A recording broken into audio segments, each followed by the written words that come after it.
Lucky new city bank से अपना supreme card लेकर निकल रहा था। असल में उसे क्लास में जाने में देर हो रही थी, इसलिए वो बिना यास्मीन से कुछ कहे या उसे सबक सिखाए वहां से निकल गया था। लकी दिल्ली यूनिवर्सिटी के ही एक कॉलेज में पढ़ता था। जैसे ही वो कॉलेज के अंदर दाखिल हुआ, उसके पैर एक कीचड़ से भरे गड्ढे में पड़ गए। ओह शिट, उसने अपने आप से कहा और अपने जूतों को पास की सड़क पर साफ करने लगा। वो कॉलेज एडमिनिस्ट्रेशन के दफ्तर की ओर देखकर उसे कोस रहा था। कॉलेज की सड़कों पर इतने सारे गड्ढे हो गए थे, लेकिन वो लोग एक भी गड्ढा नहीं भरवा रहे थे। जब भी लकी इस चीज की कंप्लेन करने के लिए वहां जाता, तो वो इसे ये कह देते कि फंड ही नहीं है। उसने जैसे तैसे अपना जूता तो साफ कर लिया था, लेकिन वो अपनी पैंट पर लगे कीचड़ के दाग को साफ नहीं कर पाया था। वो बाथरूम की ओर जा पाता, इतने में क्लास की घंटी बज गई। वो भागते हुए क्लास में पहुंचा। उसने दरवाजे के बाहर से ही देखा कि प्रोफेसर कमलनाथ मिश्रा पोडियम पर आ गए थे और उन्होंने आज के लेक्चर की शुरुआत भी कर दी थी। जैसे ही उनकी नजर बाहर खड़े लकी पर पड़ी, तो उनकी आंखें निराशा से भर आई। इधर लकी का सिर भी शर्म से झुक गया था और उसे अंदर ही अंदर बुरा लग रहा था। कॉलेज में जितने भी प्रोफेसर थे, उनमें से कमलनाथ जी को लकी सबसे ज्यादा पसंद करता था। बाकी प्रोफेसर ये बात जानते थे कि लकी पढ़ाई के साथ साथ जॉब भी करता था, इसलिए उसका पढ़ाई में ध्यान नहीं था। इसलिए वो भी लकी के ऊपर ज्यादा ध्यान नहीं देते थे। कुछ लोग तो पूरी क्लास के सामने उसका मजाक भी उड़ाते थे, लेकिन सिर्फ कमलनाथ जी ही ऐसे प्रोफेसर थे जो उसके साथ बराबरी का व्यवहार करते थे। लकी बिना कुछ कहे वैसे ही अपना सिर नीचे झुकाए क्लास में दाखिल हो गया। जैसे ही उसके पैर क्लास में पड़े, सभी लोग उसकी ओर देखने लगे। अबे ये फटीचर कब से लेट आने लगा? सूरज पश्चिम से उग सकता है, लेकिन ये कभी लेट नहीं हो सकता। आज क्या हो गया इसे? एक लड़के ने लकी को चढ़ाते हुए कहा। अबे यार, इसकी पैंट तो देख, कितनी गंदी है। भाई क्लास में लड़कियां भी होती हैं, कम से कम कपड़े तो ढंग से पहन के आ यार, दूसरे लड़के ने कहा। और उसकी ये बात सुनकर उसके पास बैठी लड़की हंसती और बोली, अरे कहां से पहन कर आता, कपड़े के लिए तो पैसे हैं नहीं इसके पास, एक ये कपड़ा है इसके पास, बहुत है इसके लिए। क्लास में बैठे सभी लोगों ने लकी के ऊपर फफ्तियां कसनी शुरू कर दी थी। हर कोई उसके ऊपर कुछ न कुछ कहे जा रहा था। ऐसा नहीं था कि लकी ये सब आज ही सुन रहा था। इस तरह की फफ्तियों का सामना वो रोज करता था। रोज उसे ऐसी बातें सुनकर बुरा भी लगता था, और आज भी उसने अपना सिर नीचे तो झुका लिया था, लेकिन आज उसके चेहरे पर एक मुस्कान थी। इन लोगों को पता नहीं था कि यह अनलकी आज कितना लकी होकर आ रहा है। जैसे ही क्लास में बैठे बच्चों का शोर बढ़ने लगा, उधर से कमलनाथ जी ने चिल्लाते हुए कहा, आपस में बात करना बंद करो। अगर तुम लोग इस तरह बात करते रहोगे तो मैं आगे नहीं पढ़ाऊंगा। सभी लोग शांत होकर उनकी बात सुनने लग गए। तब तक लकी भी अपनी कुर्सी पर जाकर बैठ गया था। कमलनाथ जी ने फिर से पढ़ाना शुरू किया, और पढ़ाते पढ़ाते ना जाने क्यों उनकी नजर बार बार लकी की ओर जा रही थी। लकी को समझ नहीं आ रहा था कि कमलनाथ जी ऐसा जानबूझकर कर रहे थे। उनकी आंखों को देखकर ऐसा लग रहा था कि उनमें लकी के लिए ढेर सारा गुस्सा भरा हुआ था। उसे ऐसा लग रहा था कि शायद वो अपने प्रोफेसर की उम्मीदों पर खरा नहीं उतर रहा था। थोड़ी ही देर में कमलनाथ जी की क्लास खत्म हो गई। बच्चों, आज की क्लास यही खत्म होती है। कल आप सबको क्या काम करके लाना है वो मैंने यहाँ लिख दिया है। कल मिलते हैं आप सबसे, कमलनाथ जी ने कहा और क्लास के बाहर चले गए। जैसे ही वो बाहर गए, पीछे वाले दरवाजे से किसी की आवाज आई, डिंपल। जैसे ही वो आवाज सबके कानों में पड़ी, सब लोग क्लास के पीछे वाले दरवाजे की ओर देखने लगे। वहां कोई और नहीं बल्कि डिंपल का नया बॉयफ्रेंड राहुल खड़ा था। ये लोग राहुल को अच्छी तरह से जानते थे। राहुल ने दरवाजे से झांक कर देखा तो वहां कोई नहीं था। वो धीरे धीरे कमरे में दाखिल हुआ और सीधा डिंपल के पास चला गया। डिंपल खिड़की के पास बैठी हुई थी। जैसे ही राहुल उसके पास पहुंचा, डिंपल ने अपने हाथ उसकी गर्दन में किसी हार की तरह डाल दिए और उसकी बाहों में झूम उठी। उधर राहुल ने भी डिंपल को सबके सामने चूम लिया था। ये नजारा देखते ही सबकी नजरें लकी के ऊपर जा टिकी। सबको अभी तक तो यही पता था कि डिंपल लकी की गर्लफ्रेंड है। किसी को इस बात की खबर नहीं थी कि उन दोनों का ब्रेकअप हो गया था। डिंपल को राहुल की बाहों में देखकर लकी के तन बदन में आग तो लग गई थी, लेकिन फिर भी वो शांत होकर वहीं बैठा हुआ था और उसने अपने गुस्से पर काबू कर लिया था। अरे भाई लकी, क्या हो रहा है ये सब? डिंपल राहुल के साथ कैसे? उसके एक दोस्त ने आकर लकी से कहा। होने देना यार, जो हो रहा है छोड़ना, लकी ने कहा। उसका इस बारे में किसी से बात करने का कोई मन नहीं हो रहा था। अरे भाई, तुझे पता है वो राहुल कितना चालू आदमी है? अभी तक इस कॉलेज की 5 लड़कियों को फंसा चुका है और ये डिंपल छठी है, लकी के दोस्त प्रीतम ने उससे कहा। उसकी ये बात सुनते ही लकी ने प्रीतम को घूर कर देखा। प्रीतम को लगा कि लकी को उसकी बात का बुरा लगा था, लेकिन अगले ही पल वो उसे देखकर मुस्कुराया और बोला, कोई बात नहीं भाई, सबकी अपनी अपनी लाइफ है। ये कहकर लकी डिम्पल की ओर देखने लगा, जो कि राहुल की बाहों में इतरा रही थी। वो जानती नहीं थी कि लकी चाहता तो यहीं खड़े खड़े राहुल और उसके पिता को उनके कारोबार समेत खरीद सकता था।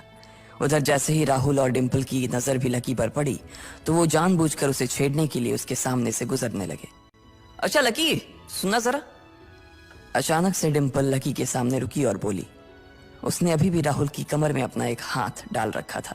फिर उसने अपने दूसरे हाथ से अपना मोबाइल निकाला और उसका कवर खोलकर लकी के मुंह पर फेंक दिया और बोली, अब क्योंकि मैं तुम्हारे साथ नहीं हूं इसलिए मुझे तुम्हारे इस बेकार से कवर की कोई जरूरत नहीं, इसे तुम अपने पास रख सकते हो।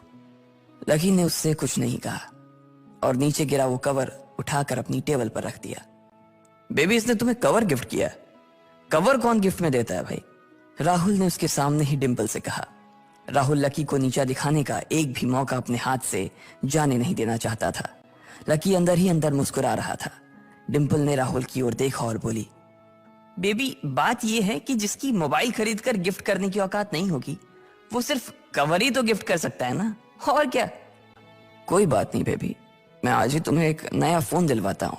आ जाओ, चलते हैं कनॉट प्लेस और वहां से लाते हैं बेबी के लिए एक नया फोन, राहुल ने कहा। लकी का मन तो यही कर रहा था कि वो जोर से राहुल के ऊपर हंसे, लेकिन उसने अपनी हंसी को रोक लिया था। हाँ बेबी, हमने एक पहले नया फोन खरीदेंगे और फिर उस फोन की पार्टी भी करेंगे, और उसके बाद आज, डिम्पल ने कहा और राहुल के चेहरे पर उंगलियां फिराने लगी। राहुल भी और लकी भी उसके इशारे को समझ गए थे।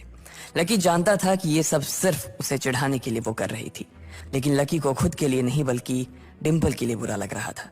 वो मन ही मन ये सोच रहा था कि अगर डिम्पल बस थोड़ा सा और इंतजार कर लेती तो आज लकी उसके लिए फोन की पूरी दुकान खरीद कर रख देता।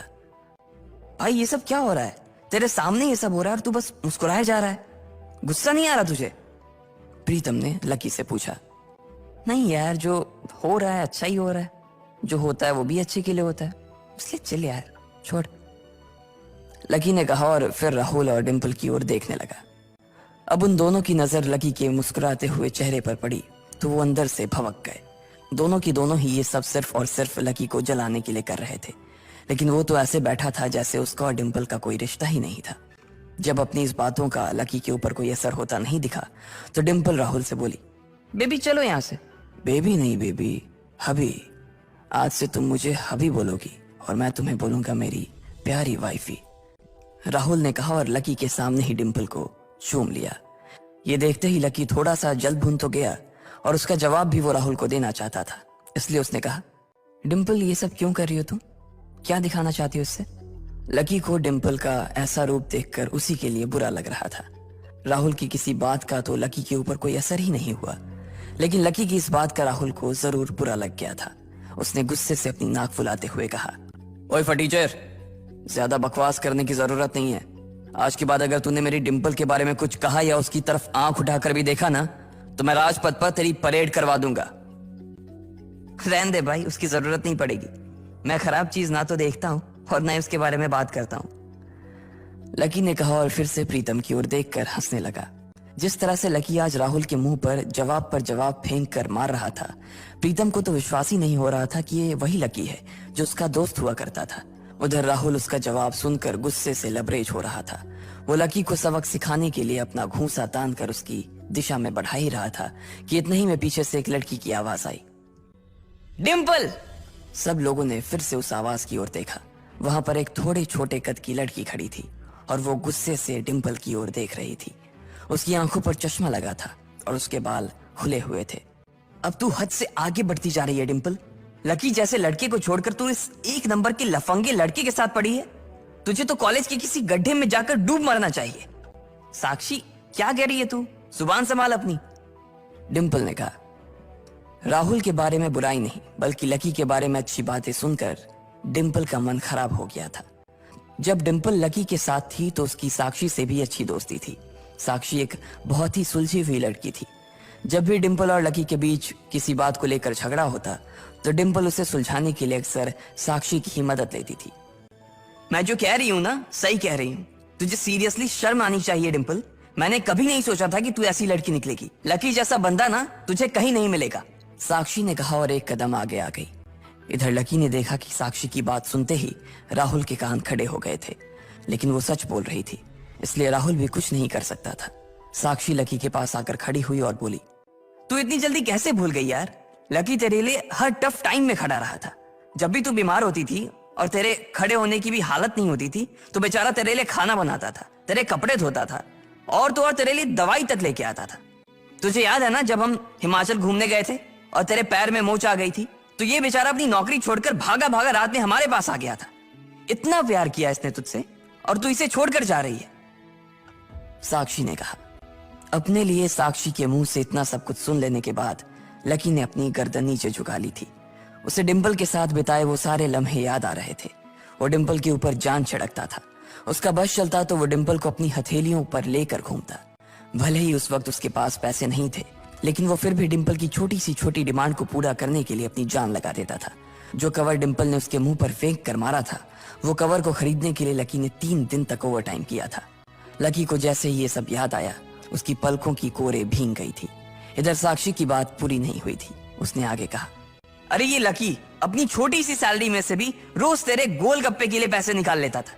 तुझे नहीं पता है, मुझे पता है कि आज भी एक बाइक खरीदने के लिए बंदा तेरे लिए पैसे जुटा रहा था। रोज दाल और रोटी खा रहा है सिर्फ इसलिए ताकि तुझे बाइक पर घुमा सके, और तू ऐसे आदमी को नीचा दिखाने की कोशिश कर रही है। ये सब सुनकर डिंपल का चेहरा ही बुझ गया था। उसे भी साक्षी की कही बातें दिल पर लग रही थी, लेकिन इस वक्त वो राहुल के साथ थी और उसका हाथ राहुल की कमर में था। वो चाह कर भी राहुल के खिलाफ ना तो कुछ बोल सकती थी और ना ही कुछ सुन सकती थी, इसलिए उसने अपने बचाव में कहा, हाँ तो ये तो इसका प्रॉब्लम है ना। मैंने इससे पहले ही कहा था कि ये मेरा प्यार अफोर्ड नहीं कर पाएगा, तो फिर ये मेरे साथ इतना आगे क्यों बढ़ा? आज अगर मैं चीज सैंडविच खा सकती हूँ तो फिर मैं बिना घी वाली रोटी क्यों खाऊं? लकी डिंपल की ये बात सब सुन रहा था और उससे पहले कि वो कुछ जवाब देता, अचानक ही उसका फोन बज उठा। उसने मोबाइल निकाल कर देखा तो पाया कि किसी अनजान नंबर से उसे फोन आया था। साक्षी और डिंपल के बीच हो रही बहस के बीच ही लकी फोन उठाने के लिए वहां से निकल गया। देखा कितनी बदतमीजी से उठ के चला गया, चलो अभी। डिंपल ने राहुल के हाथ को कसकर पकड़ा और निकल गई। इधर फोन पर लकी कुछ बोलता उससे पहले ही दूसरी तरफ से आवाज आई, बहुत हो गया लक्ष्मण, अब बस घर आ जा जल्दी से। यह आवाज सुनते ही लकी एक पल में उसे पहचान गया था। उसके दिमाग से डिंपल के सारे ख्यालात चले गए थे और सिर्फ उस आवाज को सुनकर ही उसकी आंखें भीग आई थी। आखिर किसकी थी वो आवाज? किसका फोन आया था लकी को जो उसका घर पर इंतजार कर रहा था? क्यों आखिर लकी की आंखें भीग आई थी?